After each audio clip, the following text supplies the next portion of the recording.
Hello प्यारे बच्चों, कैसे हैं आप लोग? आई होप बहुत अच्छे होंगे और कल के क्लास को आपने बहुत अच्छे से एंजॉय किया होगा। आप लोगों ने मैक्सिमम क्वेश्चन के सही जवाब दिए, बहुत अच्छी बात है।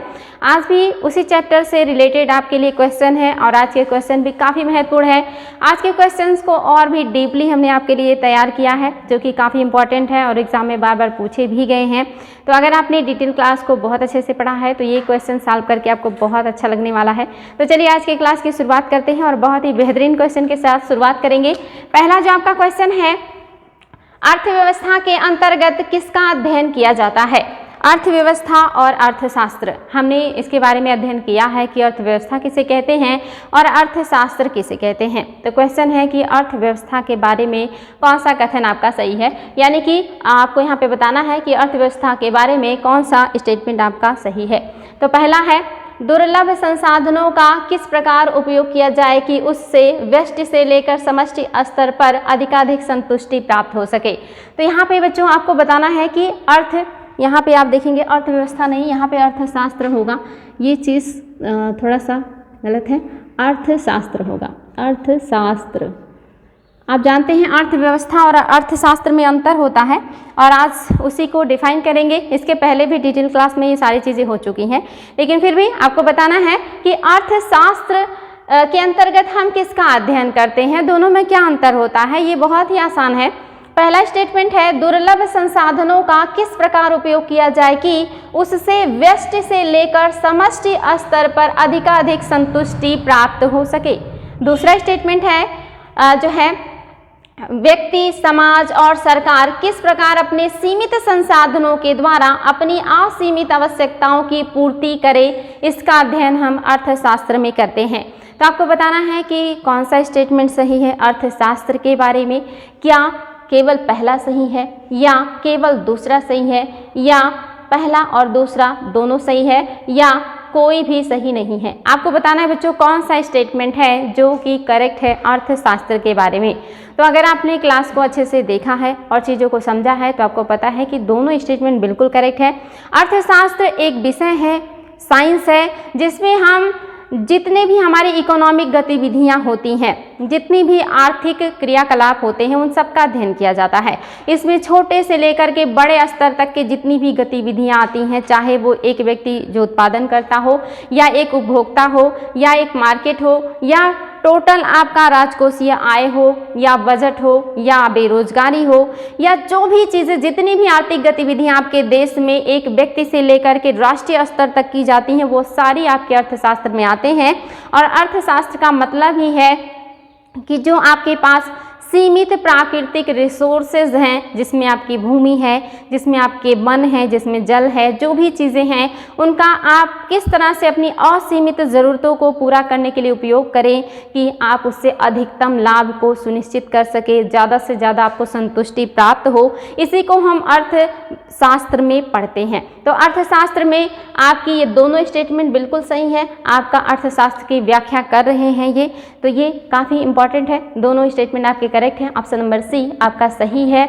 नेक्स्ट है, अर्थशास्त्र का वर्गीकरण नहीं है। इनमें से कौन सा है जो अर्थशास्त्र का वर्गीकरण नहीं है?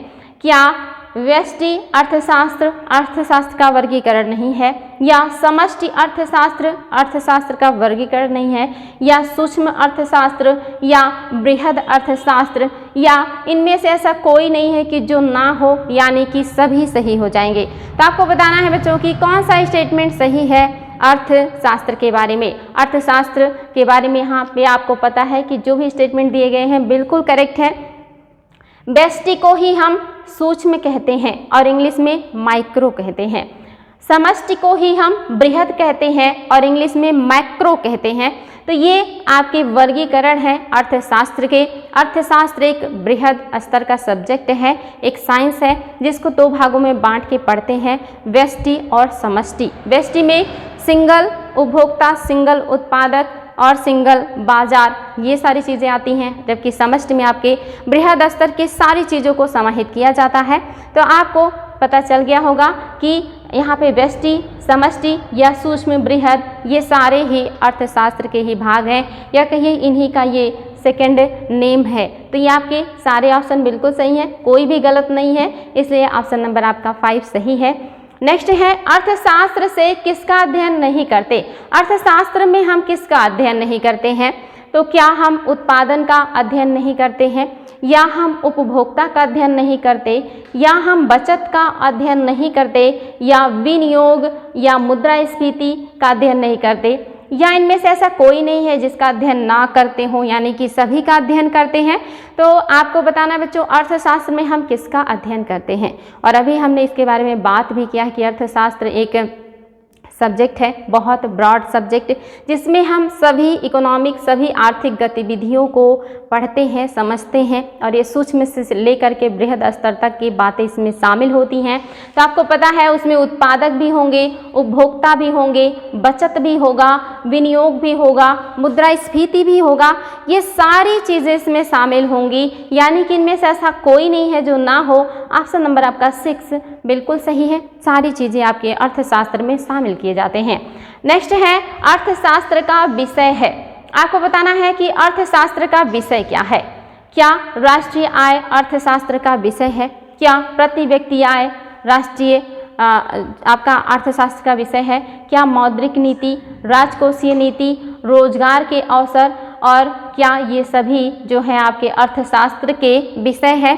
तो आपको अब क्लियर हो गया होगा कि अर्थशास्त्र क्या है और अर्थशास्त्र में हम किसका अध्ययन करते हैं।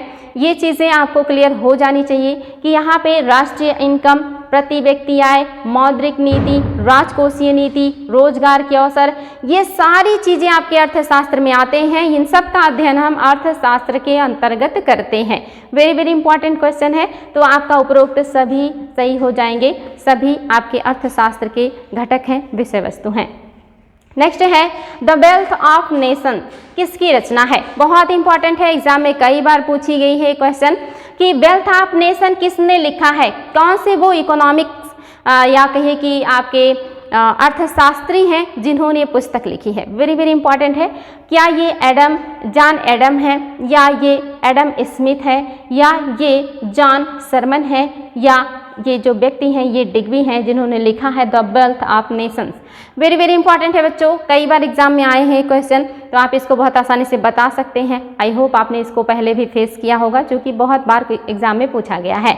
तो आई थिंक आपने आंसर ढूंढ लिया होगा। ऑप्शन नंबर 2 आपका सही है। एडम स्मिथ ने वेल्थ ऑफ नेशंस पुस्तक को लिखा है। बहुत ही बढ़िया क्वेश्चन है। नेक्स्ट है अर्थशास्त्र को धन का विज्ञान किसने कहा। किसने कहा कि अर्थशास्त्र धन का विज्ञान है।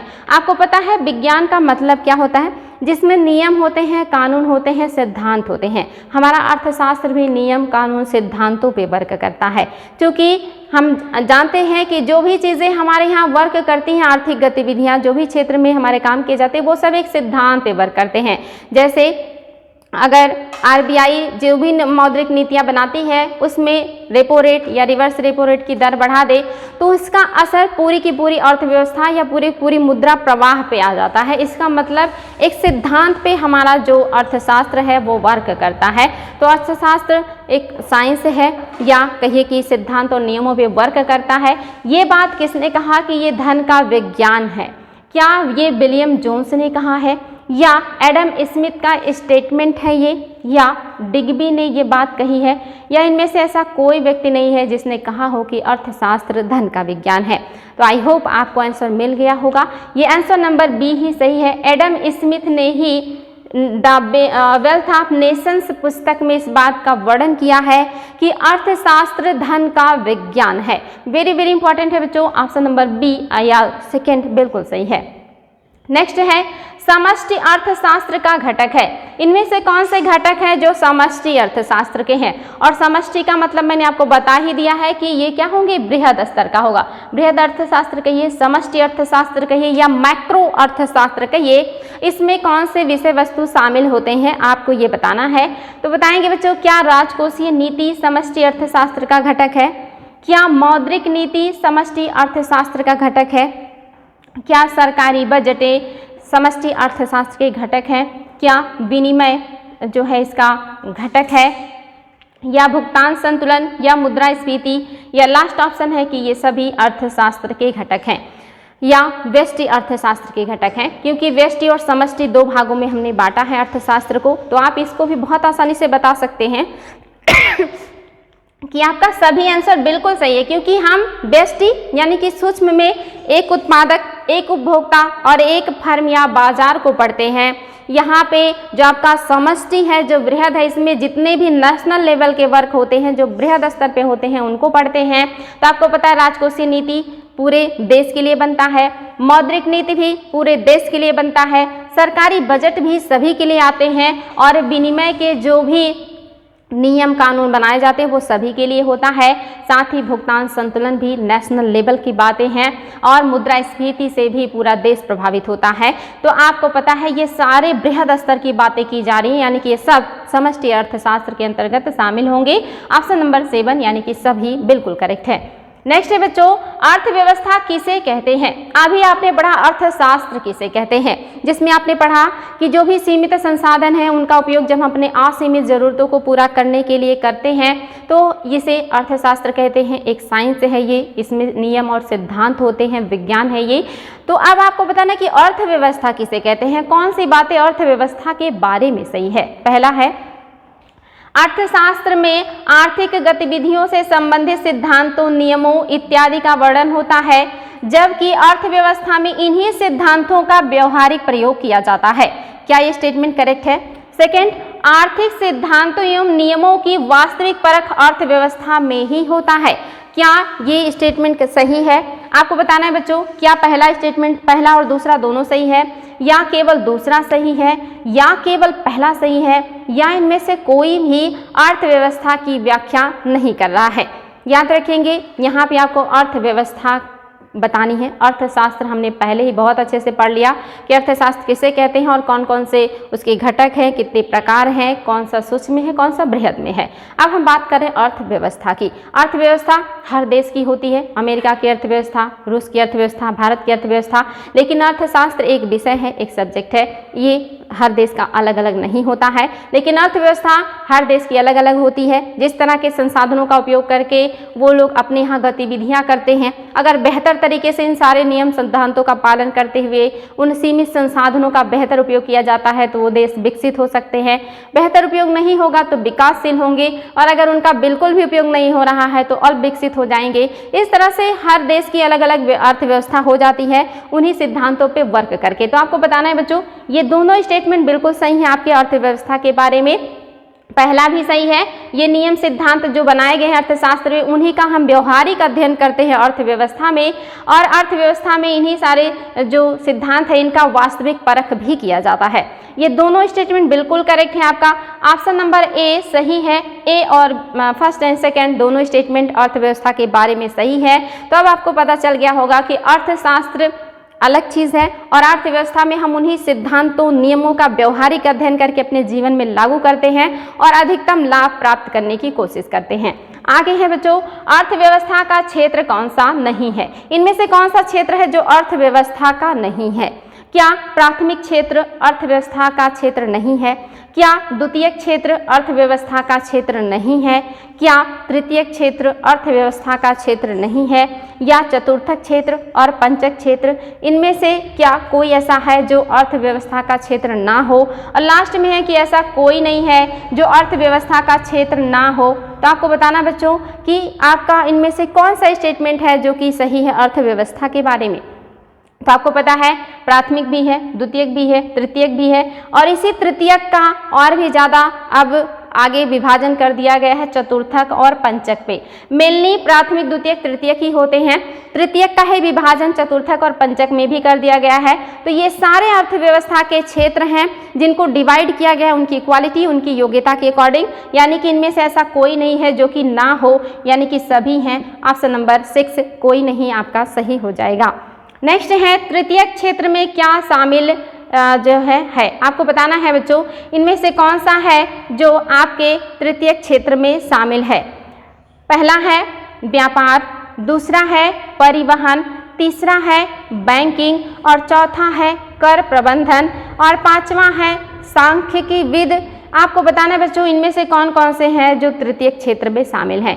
कल हमने प्राथमिक और द्वितीयक क्षेत्र के जो भी चीज़ें थी उसको डिस्कस किया था। आपने अगर कल की क्लास को देखा होगा तो वहाँ पे प्राथमिक और द्वितीयक क्षेत्र में हमने बात किया था कि प्राथमिक में वो चीज़ें शामिल होती हैं जो हमें प्राकृतिक रूप से मिलती हैं, नेचुरली मिलती हैं, और द्वितीयक क्षेत्र में वो चीज़ें शामिल होती हैं जो अपने उत्पाद को बनाने के लिए प्राथमिक क्षेत्र के चीज़ों का कच्चे माल के रूप में उपयोग करते हैं और उसका स्वरूप बदल देते हैं। कीमत जिसकी बढ़ जाती है, जिसका जो ड्यूरेशन है वो बढ़ जाता है, वो द्वितीयक क्षेत्र में आता है। इस पर हमने कल बात कर लिया था। तो आपको बताना है कि तृतीयक क्षेत्र में क्या शामिल नहीं है। तो आपको पता है कि व्यापार भी तृतीयक क्षेत्र में आता है और तृतीयक क्षेत्र को सेवा क्षेत्र कहते हैं। तृतीयक क्षेत्र कहते किसे हैं ये भी जान लीजिए। आपने प्राथमिक जान लिया कि प्राकृतिक चीज़ों का सीधा हम वहाँ पे प्राप्त करेंगे। द्वितीयक में उन्हीं प्राकृतिक चीज़ों का कच्चे माल के रूप में उपयोग करेंगे। तृतीयक जो प्राथमिक और द्वितीयक दोनों को अपनी सेवाएं प्रदान करे वो आपका तृतीयक क्षेत्र हो जाता है। तो आप देखेंगे व्यापार भी प्राथमिक और द्वितीयक दोनों को सेवाएं देता है, परिवहन भी दोनों को सेवाएं देता है, बैंकिंग भी दोनों को सेवाएं देता है, और आप देखेंगे कि जो कर प्रबंधक है और सांख्यिकी विद हैं ये आपके तृतीयक में शामिल नहीं होते हैं, ये आपके चतुर्थक क्षेत्र में शामिल हो जाते हैं। आपका यहाँ पे जो कर प्रबंधक हैं और सांख्यिकी विद हैं ये चतुर्थक में शामिल होंगे, तृतीयक में नहीं है। ये और हाई लेवल के व्यक्ति हैं जो नियम कानून और बेहतर प्रबंधन में अपनी मदद करते हैं। तो इसलिए आपको ये चीज़ पता होना चाहिए बच्चों कि तृतीयक में कौन शामिल है और कौन शामिल नहीं है। तो पहला, दूसरा और तीसरा जिस ऑप्शन में होगा वो आपका बिल्कुल सही हो जाएगा। ऑप्शन नंबर ए एकदम करेक्ट है। आपका दूसरा मतलब जो आपका चौथा और पांचवा है ये आपके चतुर्थक क्षेत्र में आते हैं, ये तृतीयक में शामिल नहीं होते हैं। नेक्स्ट है तृतीयक क्षेत्र में शामिल नहीं है। इनमें से कौन सा है जो तृतीयक में शामिल नहीं है? पहला है होटल एवं रेस्तरां, दूसरा है संचार, तीसरा है भंडारण, चौथा है लोक प्रशासन और पांचवा है प्रतिरक्षा और छठा है शोध। याद रखेंगे बच्चों वो सेवाएं जो प्राथमिक और द्वितीयक क्षेत्र को डायरेक्ट प्रदान की जाती हैं वही आपके तृतीयक में आते हैं, और वो सेवाएं जो डायरेक्ट प्रदान नहीं होती बल्कि सभी के लिए काम किया जाता है उन पर, वो आपके चतुर्थक में आ जाते हैं, पंचक में आ जाते हैं। तो तृतीयक में आप देखेंगे कि होटल और रेस्तरां शामिल होते हैं। होटल और रेस्तरां डायरेक्ट आपको सेवाएं प्रदान करते हैं प्राथमिक और द्वितीयक दोनों क्षेत्रों को। संचार माध्यम ये भी प्राथमिक और द्वितीयक दोनों क्षेत्रों के लिए होते हैं। भंडारण ये भी प्राथमिक और द्वितीयक दोनों क्षेत्रों में होता है। और लोक प्रशासन जो भी आपके अधिकारी होते हैं ये भी सभी को अपनी सेवाएं प्रदान करते हैं। और साथ ही जो आप देख रहे हैं प्रतिरक्षा यानी कि जो भी वस्तुएं हम खरीदते हैं अपनी सुरक्षा के लिए ये भी सभी को सेवाएं प्रदान करते हैं। लेकिन जो शोध और रिसर्च है ये आपके तृतीयक में नहीं है, ये आपके चतुर्थक में शामिल हो जाता है। इसलिए ऑप्शन नंबर आपका 6 सही है। शोध आपके तृतीयक क्षेत्र में नहीं बल्कि चतुर्थ क्षेत्र का हो जाएगा। वेरी वेरी इंपॉर्टेंट है बच्चों, याद रखेंगे कौन कौन सी चीज़ें तृतीयक में है, कौन सी प्राथमिक के हैं, द्वितीयक की हैं। रटना बिल्कुल भी नहीं है, आप एक कॉमन सेंस के आधार पे निकाल सकते हैं कि प्राथमिक में क्या आएंगे, द्वितीयक में क्या आएंगे। तृतीयक में नॉर्मल सेवाएं जो प्राथमिक और द्वितीयक को प्रदान हो, और चतुर्थ में और हाई लेवल की चीज़ें शामिल हो जाती हैं। नेक्स्ट है चतुर्थक क्षेत्र में शामिल है। इनमें से कौन सी चीज़ें हैं जो आपके चतुर्थक क्षेत्र में शामिल हैं? पहला है म्यूचुअल फंड प्रबंधक, दूसरा है सॉफ्टवेयर डेवलपर्स, तीसरा है अनुसंधानकर्ता और चौथा है वित्तीय प्रबंधक। ऑप्शन ए में है पहला दूसरा, ऑप्शन बी में है दूसरा तीसरा, ऑप्शन सी में है पहला दूसरा तीसरा और ऑप्शन डी में है कि सभी। आपको बताना है बच्चों यहाँ आपको चतुर्थक और पंचक में थोड़ा सा सोचना पड़ेगा, लेकिन यहाँ पे भी कॉमन सेंस से आप सारे क्वेश्चन को सही कर सकते हैं। प्राथमिक द्वितीयक और तृतीयक में तो प्रॉब्लम नहीं होना चाहिए आपको, क्योंकि वो बहुत ही नॉर्मल सी बातें हैं। चतुर्थक जो क्षेत्र है वो तृतीयक से थोड़ा हाई लेवल का है, जिसमें थोड़ा और बेहतर नॉलेज रखने वाले अपने अपने क्षेत्रों के व्यक्ति होते हैं, जिसमें शोधकर्ता होते हैं, जिसमें सॉफ्टवेयर डेवलपर्स होते हैं, जिसमें कर प्रबंधक होते हैं, जिसमें और हाई लेवल के काम करने वाले ज़्यादा नॉलेज रखने वाले व्यक्ति होते हैं। तो इसमें वित्तीय प्रबंधन नहीं होगा, इसमें कर प्रबंधन होगा। पूछा है कौन शामिल होगा, तो पहला दूसरा तीसरा आपका ऑप्शन नंबर सी बिल्कुल सही हो जाएगा। ये जो वित्तीय प्रबंधक है ये आपके पांचवें क्षेत्र में आ जाएंगे, पंचक में आ जाएंगे, ये चतुर्थक में शामिल नहीं होते हैं। तो आपका पहला दूसरा तीसरा बिल्कुल करेक्ट है। नेक्स्ट है पंचक क्षेत्र में शामिल नहीं है। क्या वित्तीय प्रबंधक पंचक में शामिल नहीं है, या कानूनी सलाहकार हैं, साथ ही वैज्ञानिक हैं और गोल्ड कॉलर प्रोफेशनल्स हैं और लोक प्रशासन है। आपको बताना बच्चों इसमें से कौन सा है जो पंचक क्षेत्र में शामिल नहीं है। तो आपको पता हो कि पंचक क्षेत्र सबसे ज़्यादा हाई नॉलेज रखने वाले लोगों का है। यहाँ पे जो लोग होते हैं अपने अपने क्षेत्र के विशेषज्ञ होते हैं, वो लोग होते हैं जो भविष्य के लिए नई नई संभावनाओं का तलाश करते हैं, वे लोग होते हैं जो भविष्य को सिक्योर करने का प्रयास करते हैं और अपने फील्ड में सबसे हाई लेवल का नॉलेज रखते हैं। ये सबसे हाईएस्ट नॉलेज वाले व्यक्ति होते हैं जो पंचक क्षेत्र में आते हैं, जिसमें आपके वित्त प्रबंधक भी आते हैं और जिसमें आपके कानूनी सलाहकार आते हैं जो राजनीति का सबसे हाई लेवल का नॉलेज रखते हैं। इसमें वैज्ञानिक आते हैं जो बेहतर शोध कर रहे होते हैं, नई नई संभावनाओं का तलाश कर रहे होते हैं, और इसमें गोल्ड कॉलर प्रोफेशनल्स आते हैं, यानी कि जो सबसे बेहतर ज्ञान रखते हैं उन्हें गोल्ड कॉलर प्रोफेशनल्स कहा जाता है। ये पंचक क्षेत्र में शामिल होते हैं। लेकिन लोक प्रशासन ये आपके तृतीय क्षेत्र में है, जो डायरेक्ट प्राथमिक और द्वितीय क्षेत्र को सेवाएं प्रदान कर रहे हैं। इसलिए आपका ऑप्शन नंबर जो 5 है ये नहीं होगा, ये आपके तृतीय क्षेत्र के हैं, ये पंचक के नहीं है। वेरी वेरी इंपॉर्टेंट है, समझने का कोशिश करेंगे तो रटना बिल्कुल भी नहीं पड़ेगा और बहुत आसानी से क्वेश्चन को एग्जाम में आप सॉल्व कर लेंगे। नेक्स्ट है आपका पंचक, अच्छा ये हो गया बच्चों। पंचक क्षेत्र के बारे में सत्य कथन पर विचार कीजिए। इनमें से कौन से स्टेटमेंट हैं जो पंचक क्षेत्र के बारे में सही हैं? पहला है भविष्य के लिए बेहतर संभावनाओं की तलाश पर जो कार्य करने वाले होते हैं वो पंचक क्षेत्र में शामिल होते हैं, तो आपके लिए आसान हो चुका है।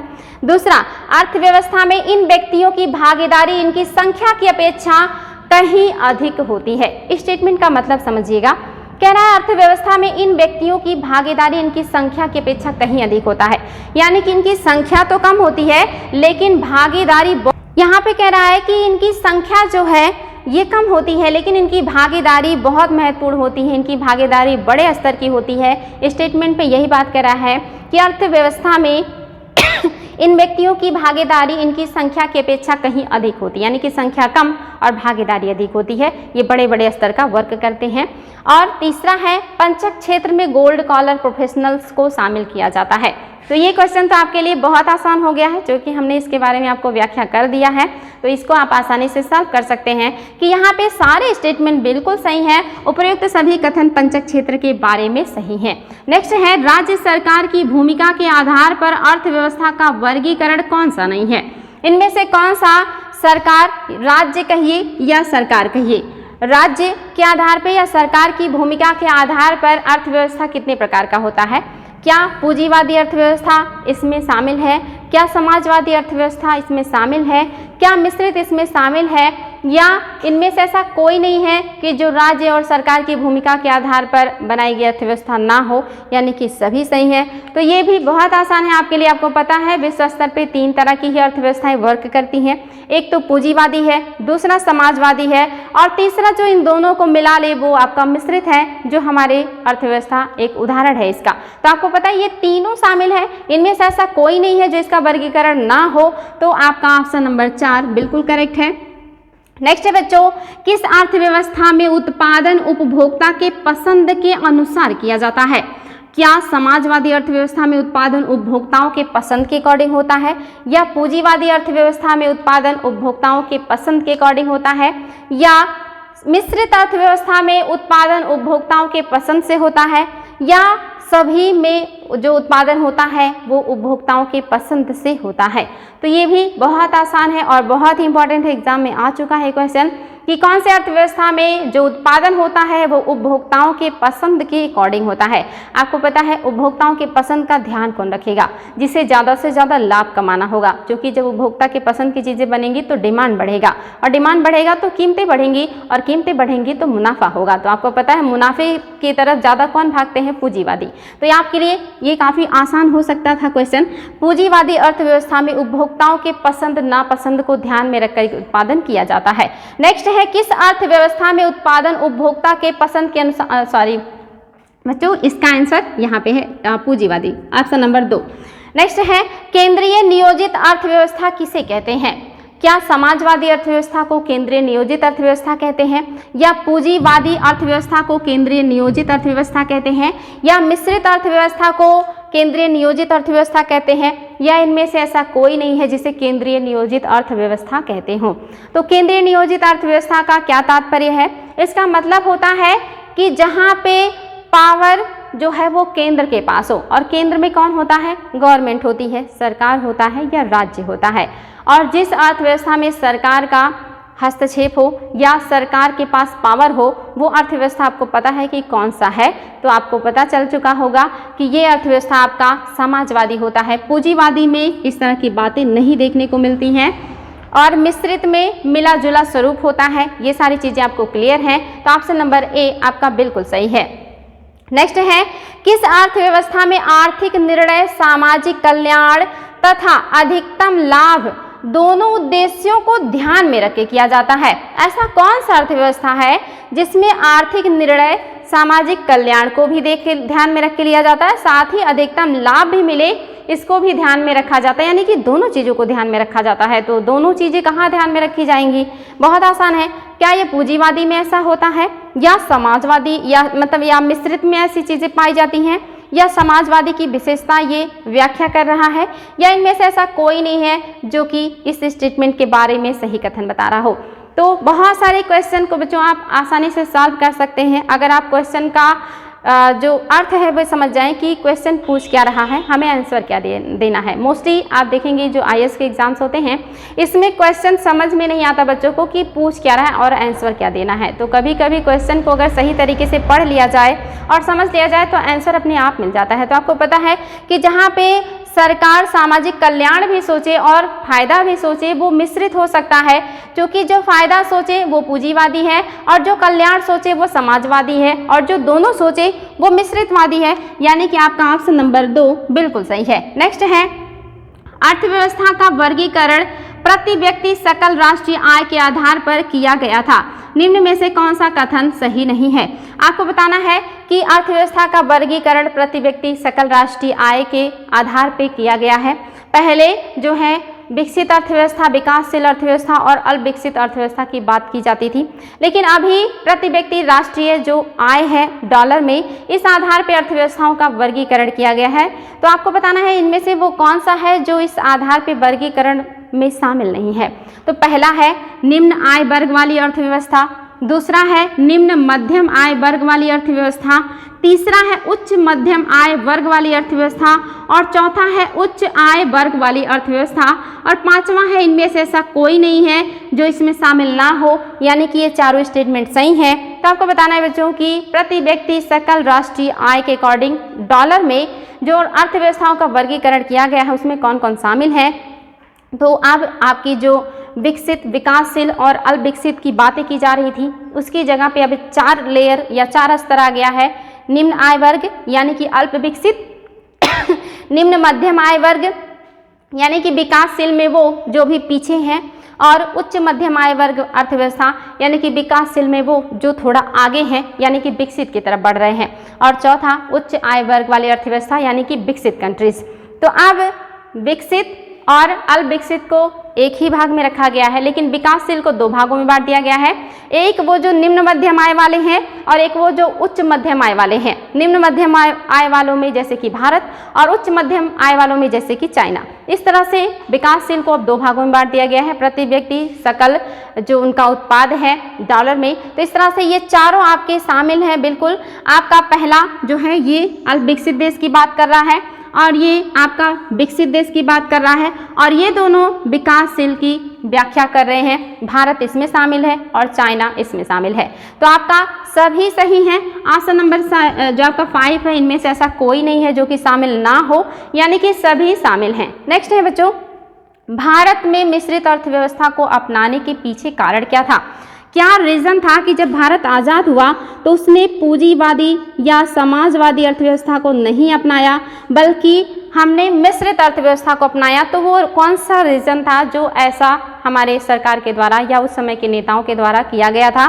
तो पहला स्टेटमेंट है सरकार के पास पूंजी एवं संसाधनों का अभाव, यानी कि उस समय सरकार के पास इतनी पूंजी और संसाधन नहीं थे कि वो जो है समाजवादी या पूंजीवादी अर्थव्यवस्था को अपनाते। दूसरा, आर्थिक विकास की गति को तीव्र करने हेतु यानी कि सरकार आर्थिक विकास की गति को तीव्र करना चाहते थे, इसलिए उन्होंने मिश्रित अर्थव्यवस्था को अपनाया था। और तीसरा, गरीबी एवं बेरोजगारी की समस्या के समाधान करना चाह रहे थे, इसलिए मिश्रित अर्थव्यवस्था अपनाई गई थी। और चौथा, भारतीय अर्थव्यवस्था को वैश्विक प्रतिस्पर्धा के अनुरूप बनाना चाहते थे, इसलिए मिश्रित अर्थव्यवस्था अपनाई गई थी। और लास्ट है, उपरोक्त सभी रीजन हैं जो हमने मिश्रित अर्थव्यवस्था को अपनाया है। तो आपको बताना है बच्चों कौन सा रीजन मिश्रित अर्थव्यवस्था के लिए जिम्मेदार है। तो आई होप अगर आपने पहले भी क्लासेस को अटेंड किया है और अच्छे से समझा है तो आपको पता है कि सिर्फ इतना ही नहीं, इसके अलावा और बहुत सारे रीजन जिम्मेदार हैं जो हमारी सरकार ने या हमारे यहाँ के जो नेता हैं उन्होंने मिश्रित अर्थव्यवस्था को अपनाया है। तो ये सारे रीजन इसके लिए जिम्मेदार हैं। इसके अलावा अन्य भी बहुत सारे रीजन जिम्मेदार हैं। उस समय हमारी सरकार के पास इतने संसाधन, इतनी पूंजी नहीं थी कि वो पूरे देश के लोगों की सारी ज़रूरतों को पूरा कर सके। चूँकि आज़ादी के बाद बहुत ज़्यादा गरीबी थी, अंग्रेज़ों ने हमें पूरी तरह से कंगाल करके या गरीब करके छोड़ा था। और दूसरी बात, हमारे यहाँ इतने अमीर और धनाढ़ या समृद्ध पूंजीपति भी नहीं थे जिन्हें हमारे यहाँ की अर्थव्यवस्था सौंपी जा सकती थी और इतने बड़े देश की अर्थव्यवस्था को संभाल लेते। साथ ही और बहुत सारे रीजन जिम्मेदार थे। इसी वजह से सरकार ने यहाँ पे मिश्रित अर्थव्यवस्था को अपनाया कि जहाँ पे सरकारी और निजी दोनों लोग मिल करके वर्क करेंगे और भारत को गरीबी से, भुखमरी से और जो भी समस्याएं हैं उसे बाहर निकालने का प्रयास करेंगे। इसीलिए उस समय भारत ने मिश्रित अर्थव्यवस्था को अपनाया था और एक अच्छा डिसीजन था। लेकिन अभी हमने कल के क्लास में भी बात किया था, हमारी जो गवर्नमेंट है अब ये पूंजीवादी अर्थव्यवस्था की तरफ झुकाव ज़्यादा देखने को मिल रहा है, जो कि आने वाले समय में इतनी बड़ी जो एक गरीब जनसंख्या है या अभी भी सबसे ज़्यादा हमारे यहाँ भुखमरी है, गंभीर श्रेणी में शामिल हैं हम। अभी जो हाल ही का सूचकांक आया है इससे पता चला कि भारत अभी गंभीर भुखमरी की श्रेणी में है। जहाँ पे अभी इतनी गंभीर समस्या है भुखमरी की और गरीबी की, वहाँ पे इतना ज़्यादा प्राइवेट करना ठीक नहीं है। तो फिलहाल आपके क्वेश्चन का आंसर क्या है? सभी सही हो जाएंगे। ये सारे रीजन जिम्मेदार थे जो हमने उस समय मिश्रित अर्थव्यवस्था को अपनाया था। लास्ट आपका क्वेश्चन है, निर्भरता के आधार पर अर्थव्यवस्था का वर्गीकरण कौन सा नहीं है? पहला है आत्मनिर्भर अर्थव्यवस्था, दूसरा है आश्रित अर्थव्यवस्था, तीसरा है परस्पर निर्भर अर्थव्यवस्था और चौथा है स्वतंत्र अर्थव्यवस्था। आपको बताना है बच्चों निर्भरता के आधार पे कौन से अर्थव्यवस्था का वर्गीकरण नहीं है। तो आपको ये चीज़ें भी पता होनी चाहिए, बहुत आसान है। आपको आत्मनिर्भर अर्थव्यवस्था से पता चल रहा होगा कि वो अर्थव्यवस्था जो अपने ऊपर निर्भर हो, यानी कि उसे दूसरों से कोई चीज़ लेने या देने की ज़रूरत ना पड़े। जैसे कि अमेरिका, उन्होंने अपने आप को इतना समृद्ध और इतना योग्य बना लिया है कि अब वो दूसरे देशों से बिना आयात किए भी अपनी चीज़ों को पूरा कर सकते हैं। तो ऐसी अर्थव्यवस्थाओं को आत्मनिर्भर अर्थव्यवस्था कहते हैं। आश्रित अर्थव्यवस्था, ऐसी अर्थव्यवस्था जो अभी दूसरे देशों के ऊपर आश्रित है, चाहे वो पूंजी के लिए हो या टेक्नोलॉजी के लिए हो या अन्य चीज़ों के लिए हो, ऐसी अर्थव्यवस्थाओं को आश्रित अर्थव्यवस्था कहते हैं। जैसे कि भूटान अभी भी काफ़ी हद तक भारत पर आश्रित है, जैसे नेपाल, पाकिस्तान, ये देश अभी भी आश्रित हैं भारत, चीन और अन्य देशों के ऊपर। और आपका लास्ट है परस्पर, मतलब जो तीसरा है परस्पर निर्भर अर्थव्यवस्था, यानी कि ऐसी अर्थव्यवस्थाएं जो एक दूसरे पर निर्भर हो, यानी कि वो सामान को देते भी हों और प्राप्त भी करते हों। जैसे कि भारत परस्पर निर्भर अर्थव्यवस्था है, जो चीज़ें हमारे पास नहीं है जैसे पेट्रोलियम जैसे अन्य चीज़ें उसे हम आयात करते हैं, और जो हमारे पास अधिशेष हैं, अत्यधिक हैं, उसे हम अन्य देशों को निर्यात भी करते हैं। तो हम परस्पर अर्थव्यवस्था के उदाहरण हैं। यानी कि ये तीनों आपके जो है वर्गीकरण है अर्थव्यवस्था का निर्भरता के आधार पर। लेकिन स्वतंत्र कोई अर्थव्यवस्था ऐसी कोई बात नहीं है, इकोनॉमी में इसका कोई भी बात नहीं किया गया। ऑप्शन नंबर डी आपका जो है वो गलत है। आई होप बच्चों आज का क्वेश्चन आपको बहुत अच्छा लगा होगा, बहुत ही बढ़िया क्वेश्चन आपके लिए बनाए गए हैं। इनको बार बार रिवीजन कीजिएगा, कैसा भी एग्जाम होगा आप इसको बहुत आसानी से हैंडल कर लेंगे और आपको पढ़ के कॉन्फिडेंस आएगा। आज के लिए इतना ही, नेक्स्ट डे हम फिर नए चैप्टर के बहुत बेहतरीन क्वेश्चन के साथ मिलेंगे। Thank you.